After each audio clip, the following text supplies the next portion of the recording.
അതൊരു ചർച്ചാ വിഷയമാക്കുന്നു. CPM-ലെ ആഭ്യന്തര പ്രശ്നങ്ങൾ, കുടുംബാധിപത്യം, ഏകാധിപത്യം, അതിനെതിരെ പ്രമുഖ നേതാക്കന്മാർ തന്നെ പ്രതികരിക്കുന്നു എന്നുള്ളതൊരു വലിയ ചർച്ചാ വിഷയമായിരുന്നു. പിന്നെ അവരെല്ലാവരും അവിടെ തന്നെ നിൽക്കുക, അതിൻ്റെ അകത്ത് പ്രതികരിക്കാനില്ല, മറുഭാഗത്ത് രക്ഷയില്ല എന്ന് വന്നു കഴിഞ്ഞാൽ അവിടെ തന്നെ നിൽക്കാൻ ബാധ്യസ്ഥരാവില്ലേ? അപ്പോൾ പോളിറ്റിക്സിൽ എന്താണ്? CPM-നെ ഒന്ന് പരിശോധിക്കണം. MP രാഘവനെ കൊല്ലാൻ നടന്നവർ MP രാഘവനെ കൂട്ടാൻ ശ്രമിച്ചില്ലേ? ഇല്ലേ? R ബാലകൃഷ്ണപിള്ളയെ ജയിലിലടച്ചു എന്ന് അവകാശപ്പെട്ടവർ ജയിലിൽ നിന്ന് ഉമ്മൻചാണ്ടിയാണ് ഇറക്കിയതെങ്കിൽ പിന്നീട് R ബാലകൃഷ്ണപിള്ളയെ കൂട്ടിയില്ലേ? ഗണേശനെ മന്ത്രിസ്ഥാനത്ത് രാജിവെപ്പിക്കാൻ ബഹളം വെച്ചവർ രാജിവെച്ച ഗണേശനെ വീണ്ടും മന്ത്രിയാക്കിയില്ല എന്നുള്ള പരാതിയിൽ അവരവിടെ കൂട്ടിയില്ലേ? KM മാണി സാറിനെ എന്തായിരുന്നു പറഞ്ഞത്? എന്തൊക്കെയായിരുന്നു പറഞ്ഞത്? ആ മാണി സാറിനെ കൂട്ടിയില്ലേ? മാണി സാറിനെ കൂട്ടിയില്ല, മാണി സാറിൻ്റെ പാർട്ടി മകനെ കൂട്ടിയില്ലേ? അപ്പം തന്ത്രപരമായ ചില നിലപാടുകൾ എടുക്കും. കോൺഗ്രസ് അത്തരത്തിൽ അവസരവാദപരമായ നിലപാടെടുത്തിട്ടില്ല, പക്ഷേ അവസരോചിതമായ നിലപാടുകൾ കോൺഗ്രസ് പാർട്ടി എടുത്തിട്ടുണ്ട്. വക്കീലൊരു കാര്യം, ഇപ്പം സ്വാഭാവികമായിട്ട് ഒരു ഭരണം കിട്ടുമെന്നുള്ളൊരു പ്രതീക്ഷ പൊതുവിൽ എല്ലാവർക്കും ഉണ്ട്. പക്ഷേ തെരഞ്ഞെടുപ്പിന് മുന്നേ ഉള്ള ആ ഒരു ഫീല് പക്ഷേ തെരഞ്ഞെടുപ്പ് കഴിഞ്ഞ് ഈ ദിവസങ്ങളിൽ കാണുന്നില്ല എന്ന് എനിക്ക് ഇല്ലില്ല. അത് മറിച്ചാ വിജയ, എനിക്കുള്ള അനുഭവം തെരഞ്ഞെടുപ്പ് കഴിഞ്ഞപ്പോഴാണ് കൂടുതൽ ആവേശത്തോടെ ഭരണമാറ്റത്തിന് ഒരു സാഹചര്യം തെളിഞ്ഞു വരികയാണ്. അപ്പോൾ സ്വാഭാവികമായും നമ്മളൊരു മുഖ്യമന്ത്രിയെക്കുറിച്ചൊക്കെ ചർച്ച ചെയ്യേണ്ട ഒരു സമയമാണ്. അല്ല, അത് റിസൾട്ട് വന്നിട്ടേ വേണ്ടൂ. നമുക്ക് ഈ ഇലക്ഷൻ്റെ ഒരു പ്രത്യേകത 4-ാം തീയതി വരെ സമയമുണ്ടല്ലോ. കോൺഗ്രസിൻ്റെ ഒരു പ്രോസസ്സ് ഉണ്ടല്ലോ, വരട്ടെ. ഇപ്പം നമ്മൾ സാധാരണ ഈ കോൺഗ്രസിൻ്റെ പൊളിറ്റിക്സ് നോക്കിക്കഴിഞ്ഞപ്പോൾ കണ്ടതിപ്പം ഉമ്മൻചാണ്ടിയും രമേശ് ചെന്നിത്തല ഉൾപ്പെടെയുള്ള ആൾക്കാരുണ്ടാകുമ്പോൾ അവർ ഏറ്റവും കൂടുതൽ MLA-മാരുടെ ആരുടെ പക്ഷത്താണോ അവർക്ക് മുഖ്യമന്ത്രി സ്ഥാനം കിട്ടുന്ന ഒരു രീതി കാണാറുണ്ട്. ഇവിടെ ഇത്തവണ നോക്കുമ്പോൾ KC വേണുഗോപാലിൻ്റെ ഒരു ആൾക്കാർ എന്ന് പറയുന്ന രീതിയിലാണ് MLA. ഇല്ല, അങ്ങനെയില്ല, അങ്ങനെ ആരുടെയും ഇല്ല.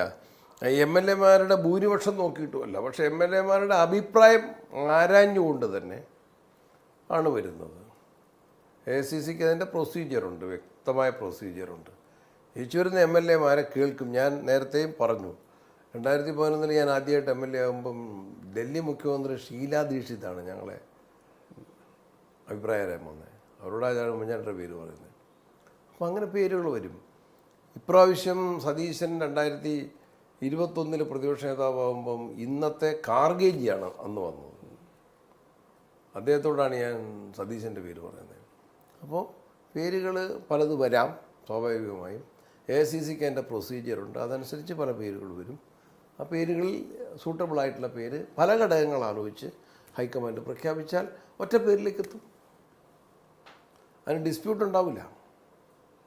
സ്വാഭാവികമായിട്ടും നമ്മൾ പൊതുവിലുള്ള ചർച്ച KC വേണുഗോപാൽ മുഖ്യമന്ത്രിയാകും, ഇരിക്കൂർ സീറ്റ് സജീവ് ജോസഫ് ഒഴിഞ്ഞു കൊടുക്കും, പിന്നീട് അവിടെ തെരഞ്ഞെടുപ്പ് നടക്കും, അങ്ങനെ അതിൻ്റെ ഒരു പ്ലാനാണ് എന്ന രീതിയിലൊക്കെ ചർച്ചകളുണ്ട്. ഇല്ലില്ല, അത് എൻ്റെ അടുത്തേക്ക് വന്നില്ല. അത് അങ്ങനെയൊക്കെ ഇതിൻ്റെ നമ്മുടെ ഇപ്പം ഉള്ള ഈ MLA-മാരുടെ പുറത്തുനിന്നൊരു സ്ഥാനാർത്ഥിക്കുള്ള അത് നമുക്ക് പറയാൻ പറ്റില്ല. അത് എങ്ങനെയാണ് വരുന്ന MLA-മാരുടെ അഭിപ്രായം ഹൈക്കമാൻഡ് അഭിപ്രായത്തിലാണ് വരികയോ വരാതിരിക്കുകയോ ചെയ്യുന്നത്. അത് ഒരു പ്രശ്നമായി വരാൻ സാധ്യതയുണ്ട്. അല്ല, ആലോചിച്ച് ഉചിതമായ തീരുമാനം വന്നാൽ എല്ലാവരും അക്സെപ്റ്റ് ചെയ്യും.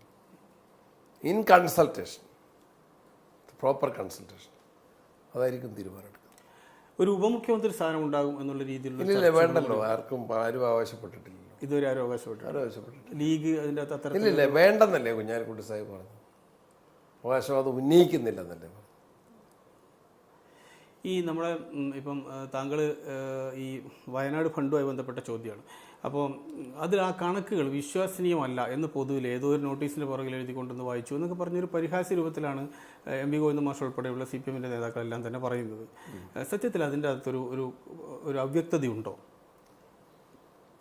ചോദ്യം എത്ര പാലിശ. ഗോവിന്ദ മാഷ് ശബരിമലയിലെ കണക്കിനെ കുറിച്ച് തർക്കമൊന്നുമില്ലല്ലോ. അയ്യപ്പ സംഗമത്തിൻ്റെ പേരിലുള്ള തട്ടിപ്പിനെ കുറിച്ച് തർക്കമൊന്നുമില്ലല്ലോ.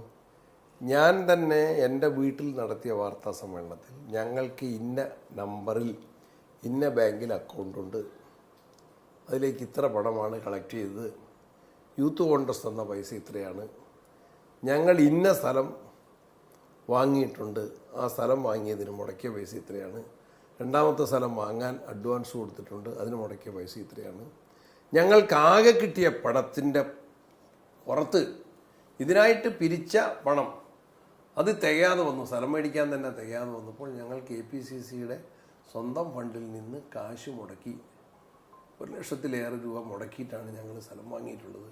ഇത്രയും ഞാൻ പറഞ്ഞു കഴിഞ്ഞാൽ അവരിപ്പോൾ ഈ കാര്യത്തിൽ ഞങ്ങളെ ഒന്ന് സഹായിച്ചു.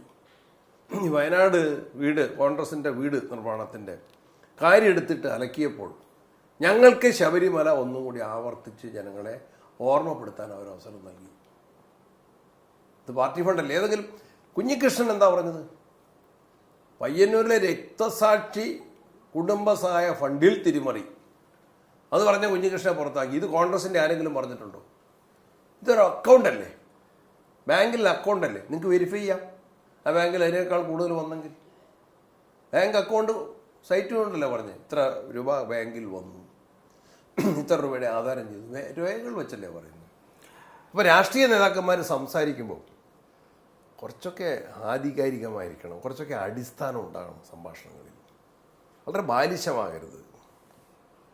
ഇതിൽ പിന്നെ എന്തൊക്കെ പറഞ്ഞാലും ഈ മുണ്ടക്കൈ ചൂരൽമല പുനരധിവാസമാണ് CPM അല്ലെങ്കിൽ LDF അവരുടെ ഏറ്റവും വലിയ തെരഞ്ഞെടുപ്പ് പ്രചരണ ആയുധമായിട്ട് ഉപയോഗിച്ചത്. അതൊരു ഭാഗത്ത്. മറുഭാഗത്ത് ഈ ഫണ്ടാണ് അല്ലെങ്കിൽ വീട് നിർമ്മിച്ചോ, എവിടെ വീട് നിർമ്മിച്ചു, ശവം തീനികൾ, ഇങ്ങനെയൊക്കെയുള്ള പ്രയോഗങ്ങൾ അതൊന്നും ആരും ഏറ്റെടുക്കുകയല്ല. കൽപ്പറ്റയിലെ റിസൾട്ട് നിങ്ങൾ നോക്കൂ. എഫക്റ്റഡ് ഏരിയ അല്ലേ കൽപ്പറ്റയുടെ റിസൾട്ട് നിങ്ങൾ നോക്കൂ. കാരണം എന്താണ്? മാർക്സിസ്റ്റ് പാർട്ടിയുടെ മാത്രം, മാർക്സിസ്റ്റ് പാർട്ടിയുടെ പാർട്ടി ഫണ്ടല്ലല്ലോ. വയനാട് ഞാനും പൈസ കൊടുത്തിട്ടില്ലേ? ഇവിടെ ഒരു പ്രചരണം വന്നായിരുന്നു, ഞാൻ 10 പൈസ കൊടുത്തിട്ടില്ല. അപ്പം ഞാൻ നോക്കുമ്പോൾ എൻ്റെ PA എടുത്തു തന്നു. എനിക്ക് ചീഫ് സെക്രട്ടറി നന്ദി പറഞ്ഞുകൊണ്ടും റെസീറ്റ് അയച്ചുകൊണ്ടും ചീഫ് സെക്രട്ടറി എനിക്ക് അയച്ച കത്ത് വയനാട് ഫണ്ടിലേക്ക് ഞാൻ എൻ്റെ ഒരു മാസത്തെ ശമ്പളം 50,000 രൂപ കൊടുത്തതിൻ്റെ റെസീറ്റും കത്തും കിട്ടിയുണ്ട്. ഞങ്ങളെല്ലാവരും പൈസ കൊടുത്തില്ലേ? കർണാടക ഗവൺമെൻറ് പൈസ കൊടുത്തില്ലേ? കോൺഗ്രസിൻ്റെ MPമാരും MLAമാരും പഞ്ചായത്തുകൾ പൈസ കൊടുത്തില്ലേ? അവിടുത്തെ ജില്ലാ പഞ്ചായത്ത് കോൺഗ്രസിൻ്റെ അല്ലേ, അവർ പ്രവർത്തിച്ചില്ലേ? ഗ്രാമപഞ്ചായത്ത് UDF അല്ലേ, അവർ പ്രവർത്തിച്ചില്ലേ? MLA MPയും UDF അല്ലേ, അവർ പ്രവർത്തിച്ചില്ലേ? അതേസമയത്ത് പ്രളയത്തിൻ്റെ ഫണ്ട് തട്ടിച്ചതാരാ? കോവിഡിൻ്റെ കിറ്റ് വെട്ടിച്ചതാരാ? CPM. ശബരിമല കട്ടതാരാ? CPM. അപ്പോൾ അവരുടെ ഇങ്ങനെ വെടക്കാക്കി തനിക്കാക്കാൻ നോക്കുന്നതോ ആടിനെ പട്ടിയാക്കാൻ നോക്കുന്നതോ വിജയിക്കില്ല, വിജയിച്ചിട്ടില്ല. തദ്ദേശ തെരഞ്ഞെടുപ്പ് ഇതെല്ലാം അലക്കിയതല്ലേ. എന്നിട്ടെന്നുണ്ടായി. പക്ഷെ കോൺഗ്രസ് ഇത്തരം കാര്യങ്ങളൊക്കെ ചെയ്യുമ്പോൾ കുറച്ചുകൂടി അവധാനത വേണമെന്നും കുറച്ചുകൂടി ഗൗരവം വേണം എന്നൊരു തോന്നലുണ്ട്. എല്ലാ കാലത്തും കോൺഗ്രസിനെ കുറിച്ച് പറയുന്ന ആരോപണങ്ങളിലൊന്ന് അവരുടെ ഈ ഒരു സാമ്പത്തിക ഡീലിങ്ങിലെ ഒരു ഇല്ല, സാമ്പത്തിക ഡീലിങ്ങിലെ തെറ്റല്ല.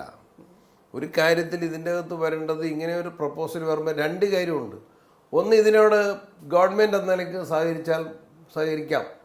ആ സഹകരണത്തോടൊപ്പം തന്നെ പാർട്ടി എന്ന നിലയിലും കൂടി വരുമ്പോൾ 2 ഉത്തരവാദിത്വത്തിലേക്കാണ് വരുന്നത്. പാർട്ടി ഗവൺമെൻറ്റിൽ പൈസ കൊടുത്തവർക്ക് പിന്നെ പാർട്ടിക്ക് വീണ്ടും പൈസ കൊടുക്കണം. അയൽ സംസ്ഥാനത്തെ ഗവൺമെൻറ്റിനെ കൊണ്ട് സഹായിപ്പിക്കുന്നു. അതിൻ്റെ ഇംപ്ലിമെൻറ്റേഷനിൽ വരുന്ന ഒരു കാലതാമസം, കാശ് കളക്ട് ചെയ്യാൻ തുടങ്ങിയതിലെ കാലതാമസമാണ് ഞങ്ങൾ ചർച്ച ചെയ്ത വിഷയം തന്നെയാണ്. ഇത് സത്യത്തിൽ എന്താ അങ്ങനെയാണെങ്കിൽ ഗവൺമെൻറ്റിനോട് കൂടെ പൂർണ്ണമായിട്ട് അങ്ങ് പൂർണ്ണമായിട്ട് സഹകരിച്ചുകൊണ്ടാണ് ഈ ഇതും കൂടെ ഏൽപ്പിച്ചത്. ഈ 2 ഉത്തരവാദിത്വം ഏറ്റവുണ്ടാവുന്നത്. അല്ല, അങ്ങനെ മതിയായിരുന്നു എന്ന് തോന്നുന്നുണ്ട്. ഒരിക്കലും എൻ്റെ അഭിപ്രായത്തിൽ ഒറ്റ ഉത്തരവാദിത്വമേ ഉള്ളൂ. നേരെ സർക്കാരിനോട് സഹകരിക്കുക. സർക്കാരിനോട് ആത്മാർത്ഥമായിട്ട് സഹകരിച്ചു. ഒരു നിസ്സഹകരണം ആർക്കും പറയാൻ പറ്റില്ല. അതല്ല ഞാൻ പറയുന്നത്, ഈ KPCCയുടെ ഫണ്ട് പിരിവ് പോലും, ഈ ഫണ്ട് പോലും നേരെ സർക്കാരിന് കൊടുത്തിരുന്നെങ്കിൽ ഇത്തരത്തിലൊരു പഴി കേൾക്കേണ്ടി വരും. പിന്നെ സർക്കാർ ഞങ്ങളുമായിട്ട് സഹകരിക്കാൻ തയ്യാറായില്ല. ഞങ്ങൾ സ്ഥലം ഐഡൻറ്റിഫൈ ചെയ്ത് തരാൻ പറഞ്ഞു, അപ്പോൾ അത് തയ്യാറില്ല. എസ്റ്റിമേറ്റ്, സർക്കാരിൻ്റെ എസ്റ്റിമേറ്റിലല്ലേ വലിയ തട്ടിപ്പ് വന്നേ. അവരുടെ എസ്റ്റിമേറ്റിൽ വീട് പണിയാൻ പറ്റുമോ? ആ വിസ്തൃതിയുള്ള വീട്, ആ സ്പെസിഫിക്കേഷനുള്ള ക്വാളിറ്റിയുള്ള വീട്, അതിനേക്കാൾ 10 ലക്ഷം രൂപ കുറച്ച് പണിയാന്ന് പറഞ്ഞാൽ പിന്നെ സർക്കാരിന് നമുക്ക് ആശ്രയിക്കാൻ പറ്റില്ലല്ലോ. സത്യത്തിൽ ഇതേ ആരോപണം മുസ്ലിം ലീഗിനെതിരെ വന്നു, യൂത്ത് ലീഗിനെതിരെ വന്നു.